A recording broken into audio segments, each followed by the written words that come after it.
I want to welcome everybody to our session on messaging and the politics of basic income. My name is Michael Howard, and I will be moderating this session. This session is brought to you with the generous support of our sponsors, the Gerald Huff Fund for Humanity, Humanity Forward Foundation, Aid Kit, and Steady. Before we start, I would like to give a brief overview of how to use Crowdcast. If you'd like to submit a question to the speakers, please post in the ask a question function, which is at the bottom of your screen. You may also vote on questions already posted by other attendees. This will help us to determine which questions to prioritize. Next, there is a chat box where you can hold side conversations. This is where we will also post any links and supplemental information. In order to keep things moving, we do not intend to respond to any activity in the chat, so please be sure to submit any questions using the Ask a Question function. Now I'll introduce our speakers for today. You can click on the small I at the top of the screen near the title to see the full description. So I'm going to give very short descriptions so as to give them maximum time to talk. The first speaker we had planned for, Leire Rincón, I do not think she has arrived yet. Let me just do a quick check. She is in between flights and has had some delays, so we will admit her later. And we're going to start with Catherine Thomas, who is a Ph.D. candidate in social psychology and interdisciplinary graduate fellow at Stanford University. She studies how we can integrate economic and social inclusion in the context of cash-based policies, and has conducted research on cash-based policies in Kenya with the nonprofit GiveDirectly, and in West Africa with the World Bank and the government of Niger. Jason Burke-Murphy is a professor of philosophy at Elms College. He started and curated the social media accounts for U.S. Basic Income Guarantee Network and Basic Income Earth Network for years, and has published in Basic Income Studies. And if she arrives later, our third speaker will be Leire Rincón Garcia, who is a postdoctoral researcher at the chair of political sociology and social policy at Humboldt University in Berlin. Without further ado, I will turn it over to Catherine.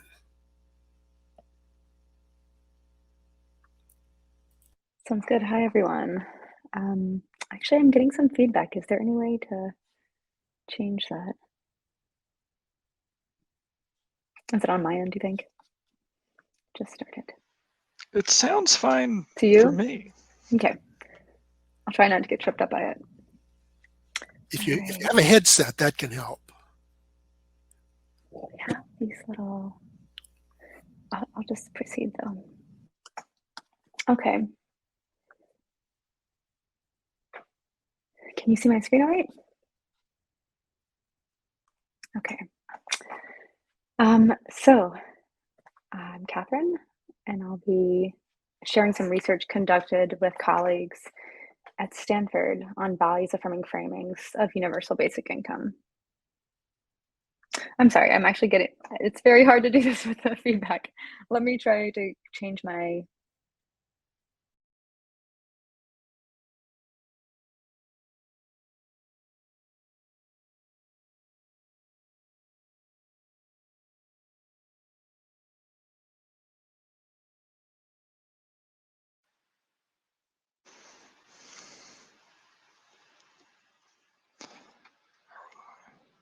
I bet she's getting a headset. We'll see. Let's see. I'm just going to try. Nope, I'm still getting feedback. This wasn't happening just a few minutes ago, which is odd.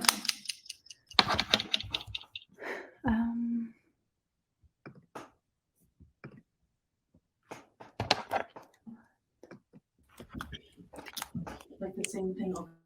Hey, Catherine. Okay.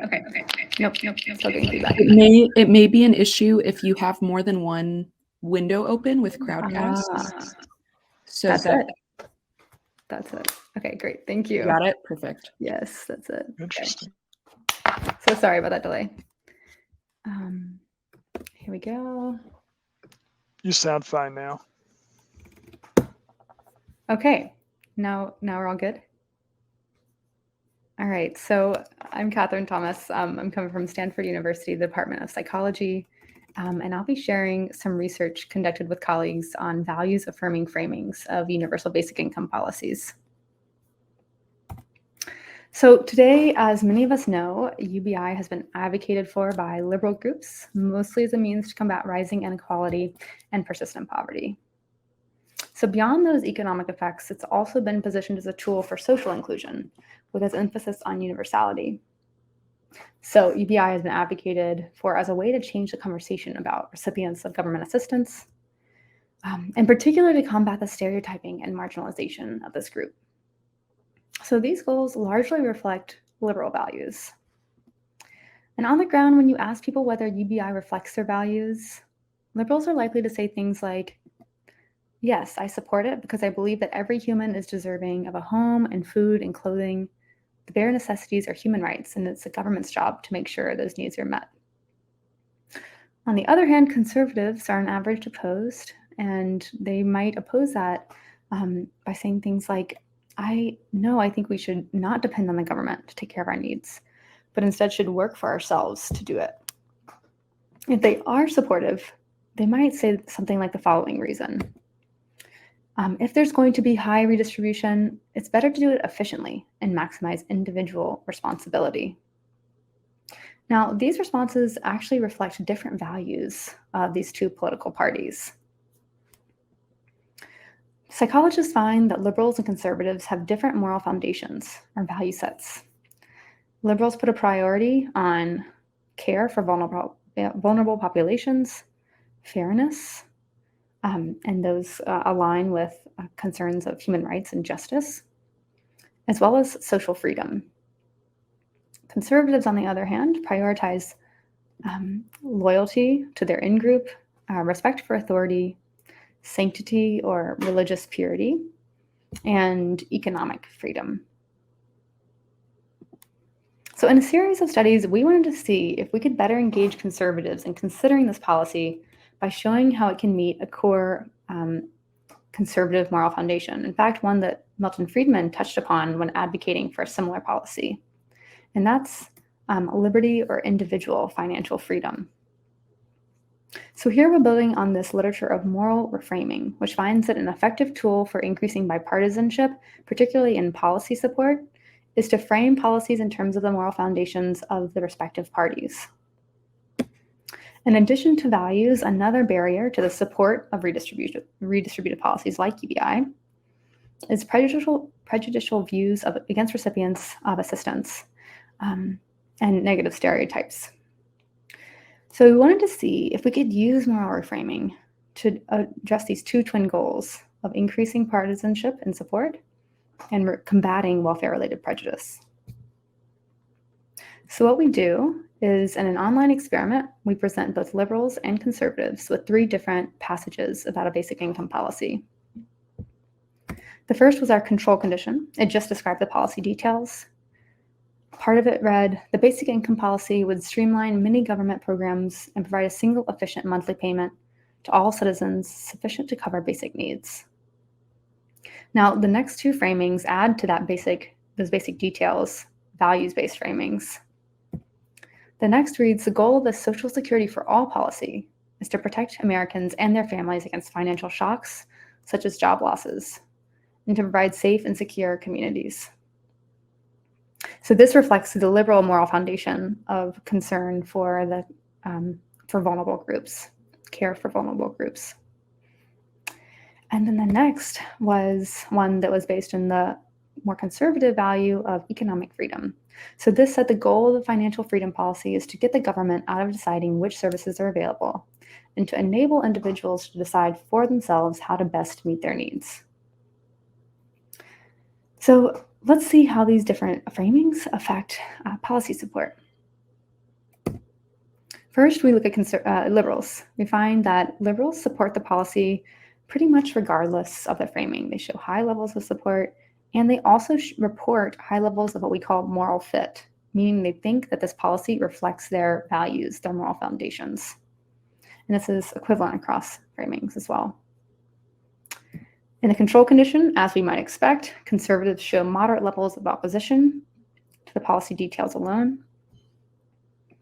We actually see no benefit of the liberal rhetoric commonly seen in the Social Security for all framing. And consistent with this theory, we find that this policy does not increase conservatives' moral fit with the policy. However, we find that for the financial freedom framing, this not only reduced opposition, but actually moved conservatives to being neutral to slightly supportive of the policy. And across 3 different studies, we find that this pattern consistently with conservatives, and we're on average able to move them to being neutral on the policy. And as you can see, we don't see any sacrifice in liberal support using this framing either. Now let's think about views of recipients, so that welfare-related prejudice that I was mentioning before. So people use policies to express moral evaluations of groups in society. When we think about redistributive policies or welfare policies, people often think that people will use this to spend money on from the program on the wrong things, or that they become lazy or dependent by receiving unearned money. I'm sure you're all well aware of these sorts of arguments. We see here a similar pattern as we did for support, that conservatives, on average, endorse these what we call prejudicial negative stereotypic views in the basic income details and the Social Security for all framing, but is significantly attenuated for the financial freedom policy. And again, we see no effect on liberals. They show relatively low endorsement on these types of views. It's important to think about these views, moreover, because they're highly correlated with policy support. They're highly negatively correlated with policy support. So our goal is to find a framing of UBI that not only that builds support, but also addresses these negative stereotypes. So next, we conducted a study with a larger sample of conservatives. We replicate our findings that compared to this control condition of UBI policy details, the financial freedom framing increases policy support. Again, it reduces these negative stereotypes about recipients. And in fact, again, brings them to not endorsing, being neutral on those views. It also reduced distance that people perceive conservatives felt between themselves and recipients of the policy. So in other words, conservatives felt closer to, more similar to, and friendly towards recipients of the financial freedom policy than the universal basic income policy. So we find that this values congruent condition helps overcome the marginalization and othering that can occur between individuals and recipients of public assistance. So to add a little bit more to that, when we asked people to describe the typical recipient of this policy, we asked them to list 10 different adjectives about that person. We see in the control condition that lazy is a top used descriptor.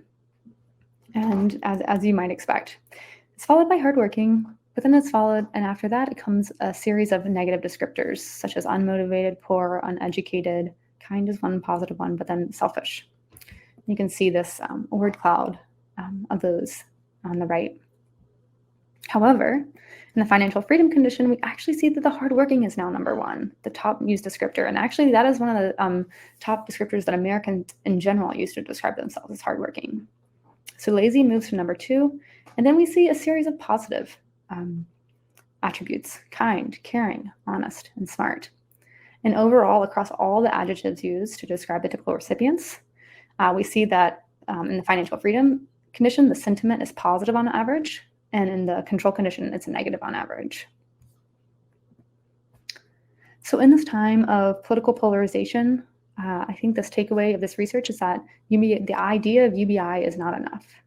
We need to ensure that we can bridge these partisan divides. While the policy of universal basic income was opposed by conservatives, this morally reframed policy that tapped into conservative values was able to achieve the bipartisan potential of UBI.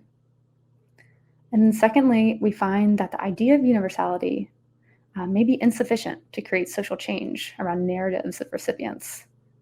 However, that we find that in effectively bringing conservatives into the conversation by reflecting their values, we were able to shift their narratives about recipients of assistance. With that, I would like to thank my research team, my funder, and all those who gave support, and thank you for listening.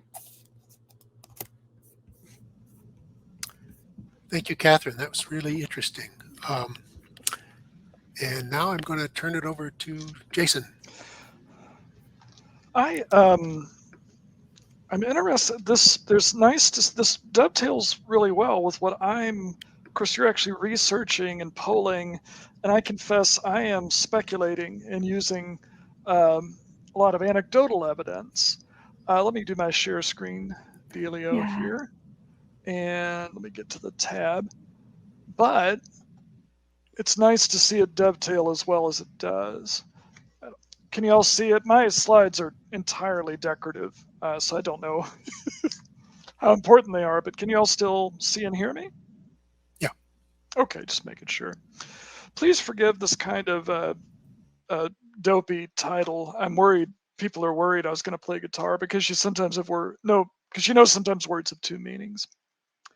Let me say a little bit of where I'm coming from. As a philosopher, I'm interested in the ways that an image, picture one you're running through your head, can work like an argument. It may work as a bad argument, it may work as a rather good one, or it may not even be you may not be able to translate it to an argument, but it often works as one. And I'm going to work with a little bit of how I've seen basic income play when I was curating our social media for US Big and Basic Income Earth Network. I did some smaller social media pages as well. And just, well, a few findings that I have that I'm really certain of. I also liked, before I go any further, I liked when Almaz Zalecki just explained a little bit why she supports basic income, and that fits here. I support basic income because a lot of people are invisible and they just don't show up in our economics, our politics, and basic income still gets to them. In other words, the images that are occurring to people are often not including lots and lots of people. Kent Schmetters, he was on the Council of Economic Advisors under Obama, and he's the Wharton Business School. He's the faculty director of the very famous, very often cited Wharton model, presented at an earlier version of this conference. And he's talking about the model, and he says basic income will not lead to growth. And it's a very respectful presentation. He respected us in the room, but he's not on board. And I raised my hand and I asked, because this is something I've learned, I asked, if someone is homeless and they become a couch surfer, is that shown in your model in any way? Is that good? He says, no, it's completely invisible in the model. And I said, well, what if some money is spent? Because there'd been another program, a Vancouver program that had a lot of excellent goals with folks that were homeless and were receiving cash. How's that going to show up in your model? These are folks who went from homeless to couch surfing to being a roommate. They've moved up. He said, actually, they would probably feature as a loss, money spent on something that were not appearing as value in the model. And he was absolutely okay with this. He wasn't upset. He wasn't, and that is considered one of the great standard models in economics. So again, people are invisible and when we can tell they're invisible, no one declares an emergency. People are going to organize cultural and political institutions if we win basic income. I'm really excited about what we will do with it. And one of the cures will be invisibility. I also, this is my third reason, I like the way basic income improves the talk later when we talk about poverty, economics, and wealth. It's improved my own relationship to my own money, thinking about basic income, and I've seen it work that way for others. All right, so on now to my newer stuff, because I've said some of that before at earlier conferences. I'm interested in the words capitalism and socialism because they generate kind of movie when people hear them. People react to them, and we cannot count on everyone in the same room having the same background image work for them. Same thing with basic income. If I go into a room, even at this conference, and I start talking about basic income, it works in different ways on those in the audience. And so we're going to end up with surprise discussions. The word capitalism as well, you can't count on it. So what I'm going to try to do is just pretty quickly get to two large or frequent reactions to the word capitalism. And I want to explain why it's important. On my social media pages, whether or not basic income was capitalist or socialist mattered a lot. For some people, when Andrew Yang called it human capitalism, that was evidence. People were saying, aha, that means it's no good. That means it's just arranging deck chairs on what for the rest of us is the Titanic. And then for others, the fact that it kind of sounds like socialism because you're moving resources right around in kind of charitable, pro poor people ways. So it's got to be socialism. People then presume that it must have been tried in the Soviet Union and wasn't, which is absolutely not true, quite far from it. But what are they doing? They're projecting a word on top of this. And so this comes up a lot. We have to figure out our responses to it. I say that I don't want us to do that strategically. There are times for strategy. I'm okay with that. But I urge you, if you are a basic income capitalist, say so. If you're a basic income socialist, say so. I think people should tell lots of people that they support basic income and then talk about why they in particular do. Let me see where I can do. Capitalism plays in two ways.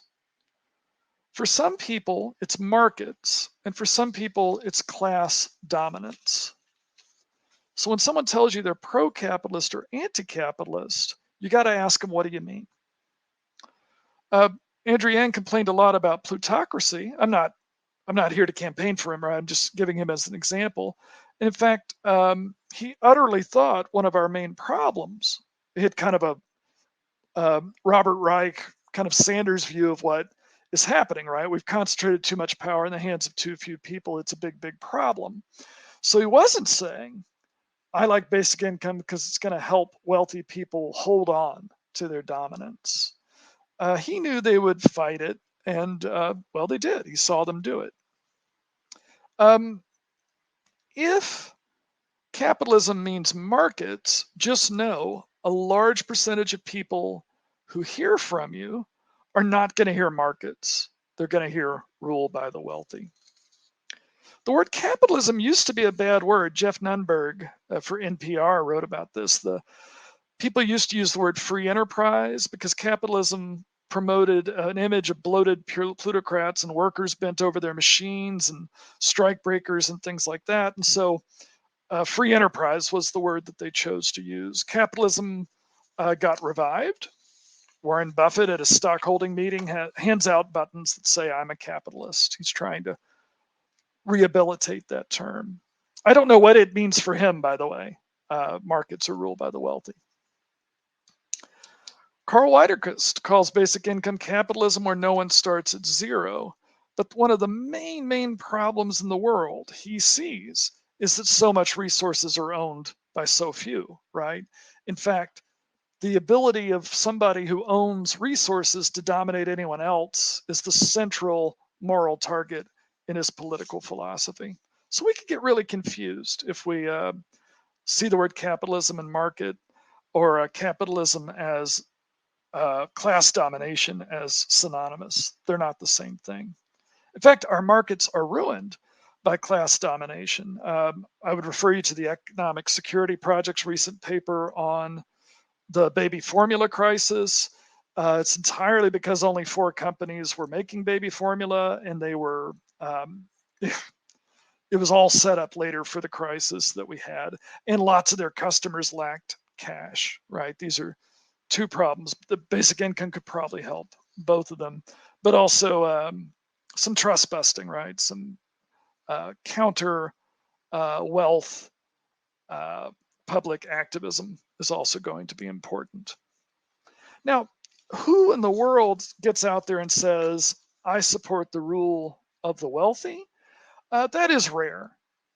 Many people say if you touch it, if you fight it, there's going to be all these problems. So I think some conservatives really think everything left of laissez-faire capitalism causes damage. It's well-intentioned, but it causes damage. One reason basic income is exciting is because it is a streamlined program. So Catherine, I was interested in the use of streamline in the description of the program because some of my students who considered themselves conservative were treated basic income very differently because they're anti-bureaucratic to a kind of obsessive degree, but they could tell this was not bureaucratic. And so it broke their rationale for being conservative. Most of that was pre-Trump conservatives who were not, I don't even know what a conservative is right now, actually. I'm not being coy, I'm a little confused. Irving Kristol in Two Cheers for Capitalism said class dominance is just part of the deal and that people are just wealthier if we leave it alone. That's about the closest we can get. There are fans now of rich people. That's a new thing, right? People on Twitter, if you say something mean about Elon Musk, they'll kind of try to dunk on you and launch a shitstorm to get you off of Twitter. That's really twisted and weird. I just want to acknowledge that is one maybe group of people that see class dominance as part of the deal. Socialism. Now, could be counter-capitalism. Jeff Dunberg did a nice article. So 2002, where he talked about capitalism. This was a 3-year-old article, 2019. The great majority of millennials associate socialism with New Deal style programs like universal health care, access to free higher education. They do not link it to state control of business. They give low marks to capitalism. They aren't hostile to free markets. An overwhelming majority say they approve of market system, and that's not a contradiction. You can love football, but hate the NFL. So Nunberg represents a lot of people when they're hearing the word socialism. That's what he says millennials are hearing. Folks more my age, even supporters and opponents, many of them saw it as you're trading in some freedom for kind of a big state that will guarantee some security and some anti-poverty work. So my stereotype is something scary, right? But even supporters sometimes said it would be worth it, right, to actually not leave anyone behind, to have a kind of a big state that takes care of people in this way. Often when basic income's discussed, someone comes in who IDs as a leftist and says, as if you haven't thought of this, that basic income would not end capitalism. And this is a revelation that's meant to be a reason to abandon the program. This happens a lot, even though other things in the list, I consider myself a democratic socialist, raising the minimum wage, labor law reform, support for unions, things that typically are distinguish a democratic socialist policy list. One of those items isn't going to end capitalism either, right? It just makes sense as a list when you acknowledge capitalism is a source of a problem. It is generating these problems. And so we do something about it. So to me, if that's your reason for supporting basic income is capitalism generates concentrations of wealth, it abandons people to be exploited, we should do something about it, then you can say you are a basic income socialist and be consistent. If you have strategic concerns, that's fine. I think socialism. Hey, Jason, Yes. I just wanted to interrupt. Say, if we want to allow for questions, maybe you could wind it down. I can wind it down. Excellent, and thank you. I didn't have access to my clock when I went to screen share. Socialism needs basic income precisely because it needs to show people who have a long history of being despised, they're not organized, that we think you count, we think you deserve this, you have a share, you've been blocked from it, and we want you to have it. We're not going to run your life. That is definitely how liberals and the left are depicted to people who think they are considered deplorable and uneducated and incapable. And so basic income does more than just the policy work. Any movement that seeks to be liberal, left, whatever, will benefit from basic income in the eyes of people who have been left behind. Okay, thanks.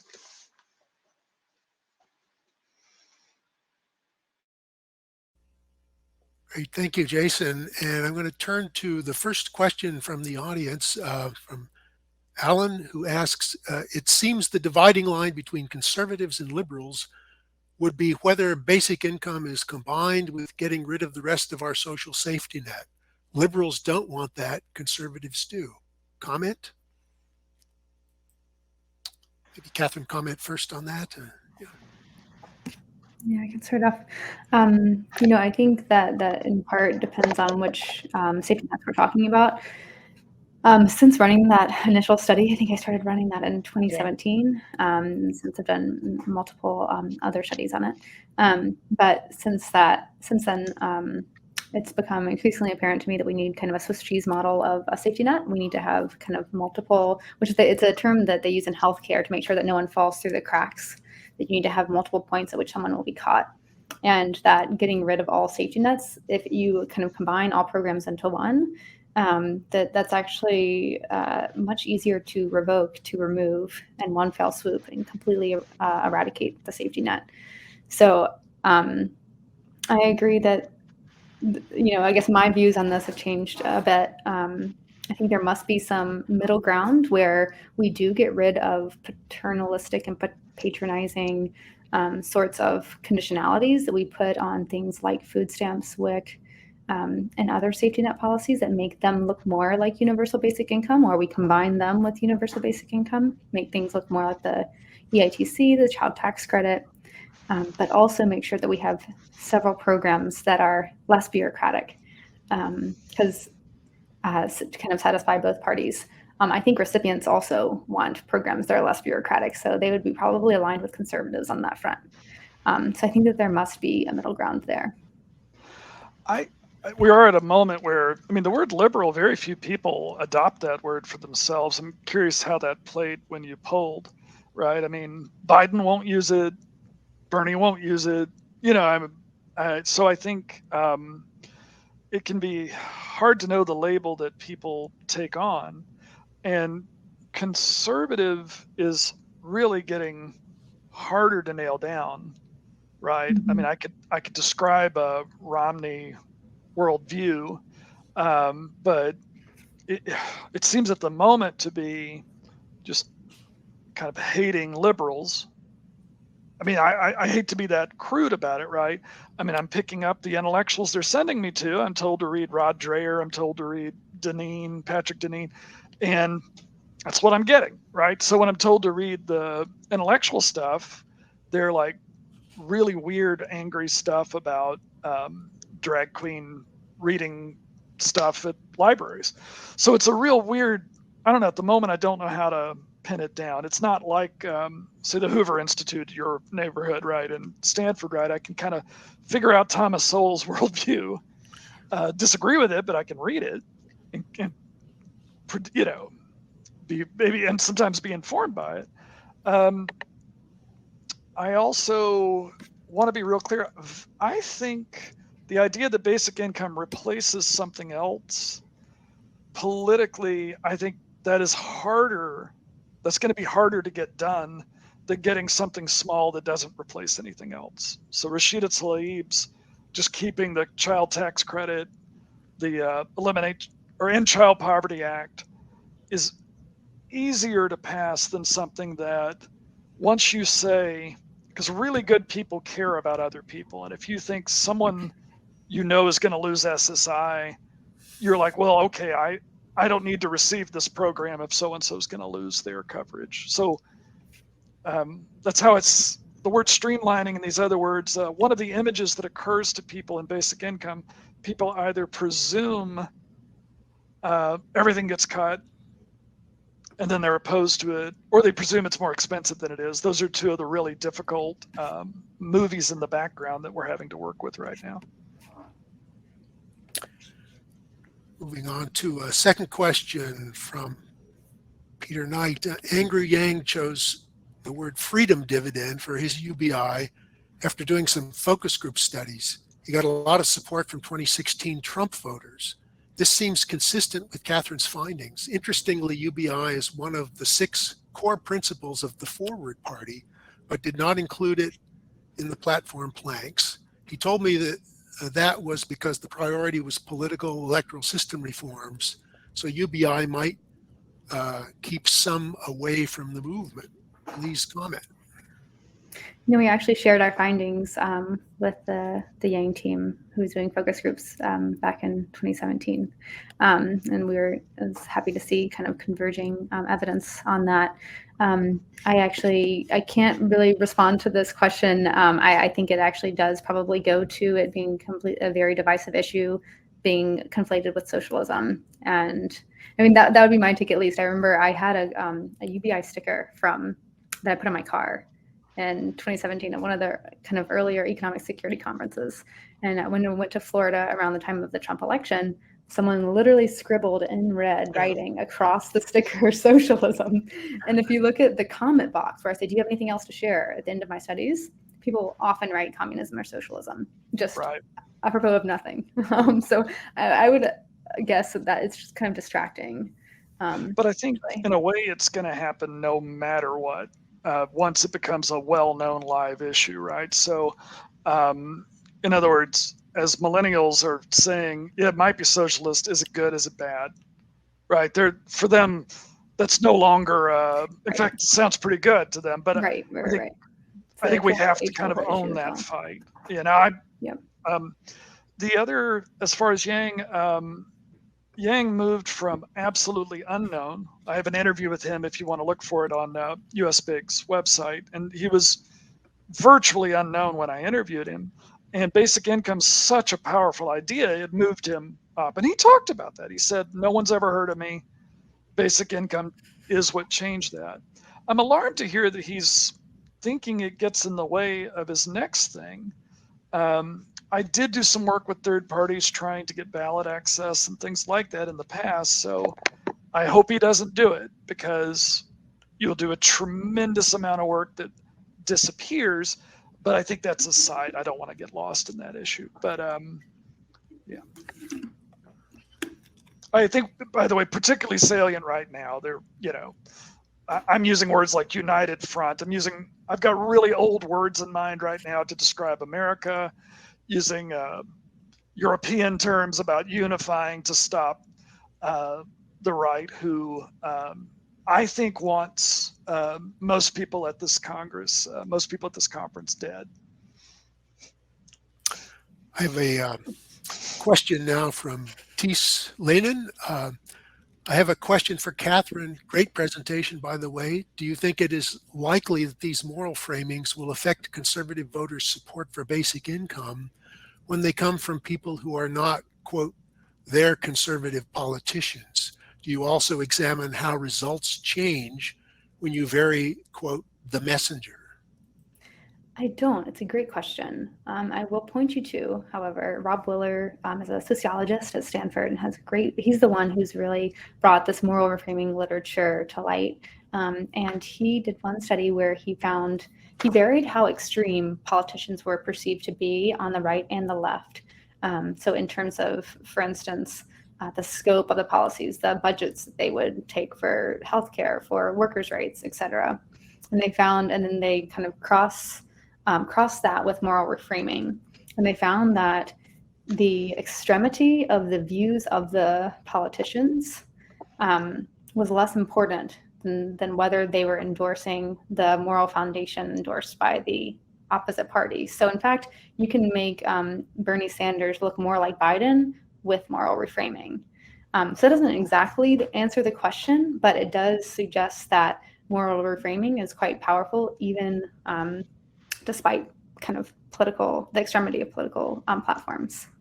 Could I get where I understand? So if Rashida Tlaib says something like freedom dividend, you think there's still a chance that it'll be morally reframed? The fact that she's marked as left of center is not it's not the end of the story. Okay. Exactly. That's nice to hear. Yeah. Next question from Erica for Catherine. Why do you think conservatives react positively to the framing of basic income as financial freedom? So the one story that I have data on right now is that it is moral fit, that they feel like their values are reflected. They feel like they're seen in the policy. and thus they're more likely to support it. I've also looked at other possible mechanisms. One, for instance, being, do you think that the recipients of this policy are moral? They are more likely to see the recipients of the policy as being moral, more like them. So maybe they're thinking of people who are more like them. I also think that it's a sort of what we call a values affirmation. And in other words, I think they were giving conservatives dignity when we reflect their values in this political movement, that where they're not commonly seen. And in turn, they're more likely to afford dignity to other people, to the recipients here in this case. So I think there is something powerful to be said for kind of bringing people in rather than alienating them. Great. Now, the next question is from Michael Lewis. If capitalism is associated with markets, what about market socialism? Could basic income be market socialist or a complement to market socialism? So it depends on how specific we're being. Like if we're talking about a lot of the 70s and 80s stuff that was being written, sure, basic income's like a Lego brick. It can stick on to almost any ideology. Now, it's an important Lego brick. It's not a boring yellow brick. It's like the cool, clear, windowy brick that can turn a cube into like a house or something. It's got a lot going to it, but it can fit any project. And so market socialism, it could fit. Bernie Sanders is not necessarily aligned with particular market socialist theorists that, Michael, you know more about them, that field than I do. But he did stress, and people believe, Rashida Tlaib does this too, talking about their districts, right? Vermont small businesses, the general store, there's a really strong sense that their model is about actually increasing the ability to participate in a market. One reason I like basic income, there are towns surrounding me. Actually, my town, Belchertown, very little starts up here. Like, there's a lot of things we need. We need a restaurant. We need and we have some purchasing power, but we're kind of invisible to investment.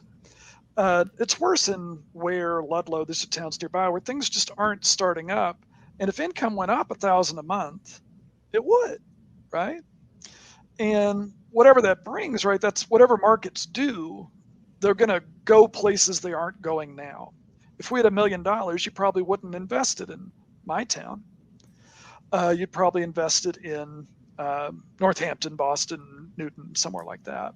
So we got to fix that, right? And part of that is by creating market participants. So I think considering oneself left wing, it depends on what you think markets are. If they create nothing but commodification and exploitation, right? If markets are bad, being left and pro markets is weird. For me, it is absolutely not a contradiction. I really think markets are kind of brilliant if you can actually protect yourself from them and say no to them and say yes to them and join them. Maybe we have time for one last question from Timothy Roscoe Carter, kind of a follow-on question. He says, I go back and forth on using the word socialism. As a market socialist, on one hand, I find the words capitalism and socialism to have negative utility for the reasons discussed, and it turns a lot of people off. On the other hand, if I do not use the word socialism, it looks like I am avoiding it. It helps to maintain the power of the word as a slur. Any thoughts on how to either rehabilitate or eliminate the word? Well, I wouldn't use it if you don't like it, if it doesn't sound right. If there's a tradition there's people, there's 4 members of Congress, 1 senator, and, if there's not a feeling there that organization's producing solutions, then I wouldn't use the word. Catherine, in your work, I'm sure that's going to just explode, right? That's what you're thinking, right? I mean, if there was a 4th proposal that said basic income is a socialist proposal to da-da-da-da-da. So I don't know that it has to be in the very definition of the platform, but raising the minimum wage, if I'm a socialist and you tell me, oh, that's socialist, I'll go, yeah, join my thing, change your mind, become part of this. It depends on your project. If you're trying to build that movement because it consistently produces good solutions, it recognizes people, there's hope there, then you really ought to use it. But if you're like, no, I'm not a socialist, or the idea, a lot of socialists like it, but I like it too because here's what it's going to do, I think that's also excellent. I do, by the way, on social media, the right is not getting on the forums anymore. Like the stuff I do, it used to be really fun to bring in conservatives who liked it and talked about, and they were received well. It was kind of a nice slice of America. And I'm finding that's not happening now anymore. I think conservatives aren't looking for their policy set like they used to be. What do we want to do is not showing up as often in my anecdotal, it's not research, right? But in my anecdotal interaction with the blogosphere or the Facebookosphere. We're unfortunately at the end of our time, so let me just make a couple of closing remarks. First of all, thank you for attending the session. Thanks to both of our speakers. A recording of the session will be available when the broadcast ends using the same link used to register and join this session. We'll try to include something from Leire Rincón, who wasn't able to make it. And join us for our afternoon plenary, Politics of Basic Income, the Strategy of Winning National Policy, which is a nice follow-on to our session, where policy strategists will discuss how we move towards comprehensive direct cash policy at a federal level. Then we will be closing out this year's conference with the plenary, Rethinking Basic Income, Challenges to Universality and Uniformity of Payment, followed by closing remarks. And finally, celebrate the end of the 20th annual Big Conference with a social hour in Kumo space, where we can continue the conversation with other conference attendees and speakers. And check out the conference website for the full schedule and additional information. So thank you all for coming, and hope to see you a bit later today. Thank you.